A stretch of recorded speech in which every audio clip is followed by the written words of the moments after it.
Seja bem-vindo, seja bem-vinda ao DRN Audiolivros. Se você curte aí histórias de alta fantasia e outros tipos de livros, siga a gente aí que sempre estamos produzindo bastante coisa. Deixe suas dicas para leituras futuras, mesmo que eu não traga imediatamente, em alguma hora eu vou trazer. Se tem alguma dica de melhoria também, deixe nos comentários que a gente sempre tenta te seguir. E que 2023 seja um ano melhor para todos nós. Não esqueça de curtir e deixar o like para dar uma força pra gente no canal também aí. E vamos mergulhar nas nossas aventuras. Capítulo 23. Quando desmontaram perto do portão do Palácio de Hades, Will teve certeza de que ele jamais vivenciaria algo tão emocionante de novo. É verdade que seus músculos estavam doloridos, a respiração mais curta que o habitual, e sua mente parecia estar sendo batida num liquidificador. Mas, se ele precisava preservar energia, havia jeitos piores do que montado em um burro demoníaco. Os animais deles dispararam pelo mundo inferior sem um único incidente, desviando com facilidade de matilhas de cães infernais, passando longe das torres com sentinelas do Erebor nos momentos certos para evitarem detecção e, por fim, levando seus passageiros através de uma fenda no muro, direto para a área do palácio. Se eles não estivessem tentando entrar sorrateiramente, Will teria soltado um grito de alegria e pedido aos burros para fazerem tudo de novo. No entanto, conforme se aproximavam do portão do palácio, ele sentiu um arrepio. Não foram só as imponentes portas de obsidiana que o perturbaram. Foi o que estava esculpido nelas. Os entalhes intricados eram uma cena de morte. Aviões jogando bombas em multidões de pessoas. Nuvens cogumelos enormes em um horizonte distante. Fileiras de policiais com equipamento de tropa de choque. Os cacetetes erguidos contra grupos em pânico. Wills perguntou se exibiam eventos históricos ou se eram profecias do futuro. O intuito deles era ser um comentário sobre a natureza cíclica da morte? Will não queria saber a resposta. Para sua satisfação, Nico não o levou pelo portão. Isso não teria sido inteligente, considerando os 6 guardas zumbis com armadura grega antiga. Em vez disso, Will seguiu o namorado pelo muro norte, por um vão e um amontoado de arbustos, e até um portãozinho escondido de ferro estígio. Nico remexeu no casaco até encontrar um osso de dedo. Will ainda não estava acostumado com o fato de que o namorado tinha pedaços aleatórios de ossos humanos nos bolsos, para emergências, mas achava que todo mundo precisava de um hobby. Nico deixou o osso no formato de uma chave mestra de verdade, e destrancou o portão sem fazer barulho. Will estava prestes a espiar quando o namorado esticou a mão para detê-lo. Espera, disse ele com movimentos labiais. Nico girou o corpo, lançando um olhar rápido para dentro, e se recostou na parede. Temos um problema, sussurrou ele. Ela está aqui. Will sentiu o coração acelerar. Estava torcendo para eles finalmente terem alguma sorte. Talvez Perséfone fosse estar passeando no mundo lá de cima pintando margaridas ou algo do tipo. Mas, se ela estava ali, como eles poderiam pegar frutas para meia-noites? Nico levou um dedo aos lábios, espiou pela entrada de novo e fez um gesto para Will de que era seguro olhar. Quando Will viu o pátio, ele segurou um ruído de surpresa. O jardim brilhava como uma cidade à noite. Todas as plantas reluziam e cintilavam. Um arbusto se erguia com galhos como escovas de garrafa prateadas. Um cacto de vidro estava carregado de flores vermelho rubi. Safiras e diamantes formavam um caminho pavimentado de pedras que seguia pelos canteiros de flores. Cada planta era a coisa mais linda que Will já tinha visto até olhar a seguinte. Mas nenhuma delas era tão bonita quanto a mulher cuidando das rosas azuis no centro do jardim. O vestido cor de pêssego de Perséfone cintilava na luz. O tecido costurado com trepadeiras verdes pequenininhas que floriam e espiralavam pelas mangas. O cabelo castanho escuro emoldurava um rosto tão suave e gentil que as rosas pareciam se curvar na direção dela, desejando contato. As histórias sobre a beleza de Perséfone não lhe faziam justiça. Quando a deusa se embrenhou mais para longe no jardim, Will por fim conseguiu se virar e olhar para Nico. Você está bem? Sussurrou Nico. Eu sei que é difícil vê-la pela primeira vez. Ela é a pessoa mais bonita que já vi, disse Will assombrado. Calma, luz noturna. O quê? Eu não estou errado. Eu não disse que estava. O filho de Apolo arqueou uma sobrancelha e perguntou. Você está com ciúmes? Nico franziu o rosto. Eca, não, Will.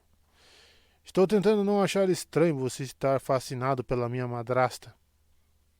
Ah, é, disse Will. Desculpa. Mas você está certo. Ela é deslumbrante. Acho que eu já estou acostumado com isso. Will balançou a cabeça. Todos falam sobre a beleza dela, mas não é nada comparado a vê-la de verdade. Tudo bem, já chega de caos bissexual, retorquiu Nico. Nós temos que pensar em como passar por ela e pegar uma fruta sem sermos vistos. Will pensou por um momento. A gente não pode entrar correndo e pegar alguma coisa perto do portão? Nico fez que não. Todas as plantas frutíferas boas ficam no centro do jardim. Na verdade, estou começando a me perguntar... E se Menoite armou tudo para a gente falhar? Eu também estava com medo disso, admitiu Will. Mas acho que ele quer mesmo a fruta. Se nós somos os únicos que podem pegar, por que armar para não dar certo?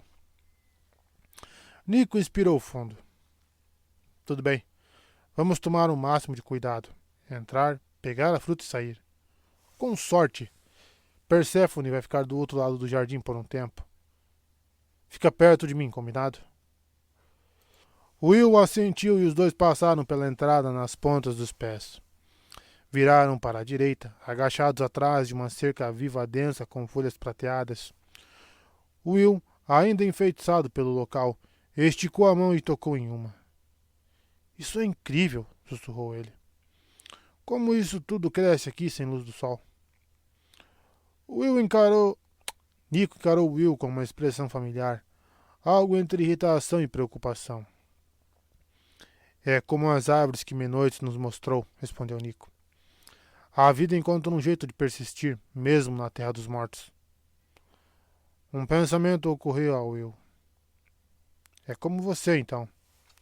Nico franziu a testa e perguntou. O quê?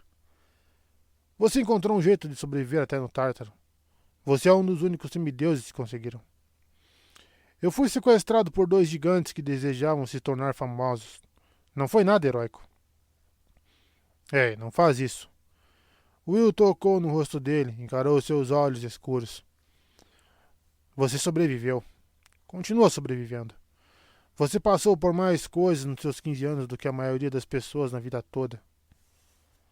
Nick afastou o olhar, mas Will conhecia aquela bolinha rabugenta de trevas. A sua bolinha rabugenta de trevas. E se recusava a deixar o namorado se safar. Eu nem sempre entendo você, Nico, mas sei que você é resiliente. E nesse sentido, você é igual a este jardim. Nico se remexeu com desconforto. A gente não devia estar conversando. Estamos tentando ser sorrateiros, lembra? Até que enfim um pouco de noção. Ainda assim, ele não contestou o comentário de Will. Até pareceu um pouco satisfeito. Will concluiu que isso era um progresso. Nico tinha passado por muita coisa. Mas enquanto Will via as pétalas de cristal caindo no chão de uma árvore próxima em flor, ele teve uma sensação renovada de esperança. Aquele lugar parecia impossível, mas ali estava, crescendo em uma terra de escuridão e sofrimento.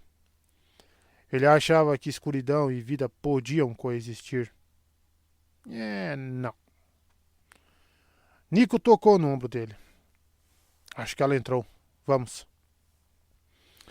Eles seguiram o caminho de pedras preciosas por um bosque de árvores que pareciam mãos esqueléticas, ao mesmo tempo admiráveis e meio assustadoras. Cada nova visão tirava o fôlego de Will, como as trepadeiras aveludadas que pendiam dos galhos de um carvalho amarantino e a varanda coberta de damas da noite e cercada de opúncias de esmeralda.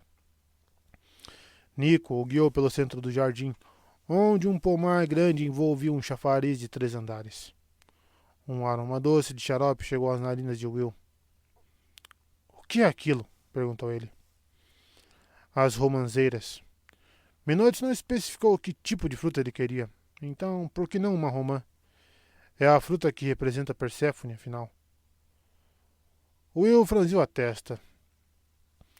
Se comer uma romã de Perséfone, você não fica preso ao mundo inferior para sempre? Tenho quase certeza de que isso não se aplica a criaturas que são originárias do mundo inferior, disse Nico. Mas, mesmo que se aplicasse, talvez seja meio romântico. Tipo dar uma mensagem, você está preso comigo. Eu acho que a gente precisa trabalhar a sua definição de romântico, meu amor. Nico ficou com as orelhas vermelhas. Vamos pegar 2 romãs e voltar para os burros, está bem? Quando eles chegaram às romanzeiras, Will quase se perdeu com a beleza das flores de esmeralda e das frutas cintilantes, enfeitando os galhos como ornamentos de rubi, implorando para serem colhidos. Perfeito, murmurou ele para si mesmo. Nico se dirigiu à árvore mais próxima e foi pegar uma romã. Sua mão a atravessou. Por um momento, Will achou que estava vendo coisas, a cabeça rodopiando pelo perfume pesado das árvores. Mas Nico tentou de novo. De novo, de novo. Cada vez, seus dedos atravessavam a fruta, como se ele tivesse virado uma sombra de asfódelos. O que está acontecendo? Perguntou Will. Não sei, sibilou Nico. Isso não faz sentido nenhum. Ele tentou outras romãs de árvores diferentes e foi a mesma coisa. Os nervos de Will estavam formigando. Ele pensou o que Nico tinha dito, que a fruta não era tão perigosa para criaturas do mundo inferior. Você já pegou alguma dessas antes? Perguntou ele. Nico franziu a testa. Bom, não. Só me deram algumas sementes. Will olhou para as frutas vermelhas penduradas acima. Talvez só pudessem ser colhidas por vítimas em potencial do mundo com luz do sol. Ele engoliu em seco e esticou a mão. Seus dedos tocaram a casca lisa e fria. A fruta era tão grande que mal cabia na mão. Ele puxou. A romã se soltou do galho com um estalo suave. Will foi tomado pela vontade de morder a polpa, procurar as sementes carnudas e devorá-las. Cada romã é uma coisa sem graça. Will. A voz de Nico destruiu o encantamento. O filho de Hades parecia prestes a deixar a mortalidade para trás. Como você fez isso? Will deu de ombros. Eu só puxei? Bem, não come. Pega mais algumas e vamos sair daqui. Will pegou mais uma romã, prendeu-a embaixo do braço e puxou uma terceira, virando-se para entregá-la a Nico. Nico fez que não. Se eu não consigo colhê-las, desconfio que também não consiga segurá-las. Ele abriu um dos bolsos da jaqueta de couro. Você pode fazer as honras? Will enfiou uma romã no bolso da jaqueta de Will e as outras 2 nos bolsos do próprio short. Ah, meus deuses! Exclamou Nico. Não acredito que sua bermuda cargo está sendo útil mesmo. Will abriu um sorriso. Eu bem que falei. Nico não perdeu mais tempo. Pegou a mão direita de Will e puxou para refazer o caminho de volta. Cada vez que eles chegavam à bifurcação no caminho, Nico ficava paralisado e inspecionava com cuidado o trajeto à frente. O coração de Will estava disparado. Ele estava com medo e meio eufórico ao mesmo tempo. Sentia-se um garotinho de novo, correndo pelos corredores da Biblioteca Pública de Nova York, na esquina da Rua 42, com a Quinta Avenida, enquanto sua mãe tentava alcançá-lo. Se ela pudesse vê-lo agora, correndo pelo jardim de Perséfone. Perto do portão, Nico soltou a mão de Will. Vou ver se a barra está limpa, sussurrou ele. Passou pelas plantas em formato de escova de garrafa e saiu pelo portão. O Will esperou, a ansiedade correndo pelas veias. Ele ouviu algo mexer a folhagem à frente e pensou: por favor, que seja Nico. A figura saiu de trás de um arbusto denso de oleandros. Não era Nico. Era ela.